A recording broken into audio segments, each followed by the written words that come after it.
가족이 부양을 포기한 한 무연고 장애인이 숨지자 장애인 단체 등이 나서 장례식을 열었다는 소식 어제 전해드렸습니다.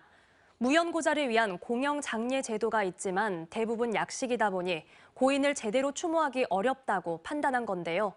광주 5개 구를 취재한 결과 이 공영 장례 관련 정책이 제대로 시행되지 않는가 하면 현실을 반영하지 못한 부분도 있습니다. 한 걸음 더 집중 취재, 김초롱 기자입니다. 광주 5개 자치구의 공영장례 관련 조례를 살펴봤습니다. 연고자가 없거나 연고자를 알 수 없는 저소득층 사망자 등을 위해 장례 용품과 인력, 장소, 화장비 등을 지원할 수 있다는 내용이 담겼습니다. 하지만 취재 결과 빈소를 아예 차리지 않거나 당일 바로 운구해 화장하는 경우가 있었습니다. 비용 문제가 어느 정도 있다고는 봐요. 안치를 하거나 이렇게 염이라는 걸 하잖아요. 아니면 이렇게 이런 비용이라든지 그런 것 때문에 그 예산에 맞춰서 하다 보니까 무연고 사망자 1명당 장례 처리 예산은 자치구별로 80만 원에서 160만 원 사이. 이 안에서 사망 이후 모든 절차를 진행해야 해 생략되는 과정이 있다 보니 장례가 약식으로 진행되는 겁니다.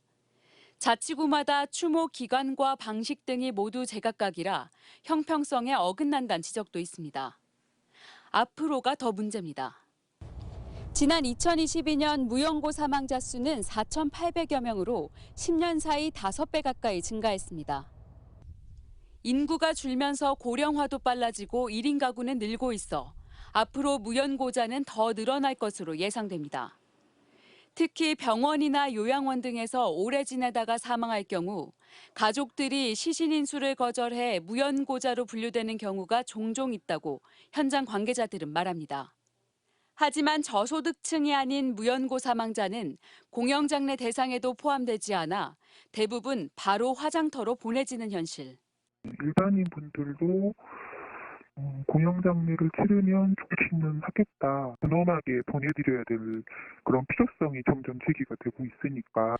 고인의 마지막 존엄성을 지켜주기 위한 최소한의 예우인 만큼 공통 지침과 체계적인 절차를 만들고 사각지대가 없는 정책을 고민해야 할 때입니다.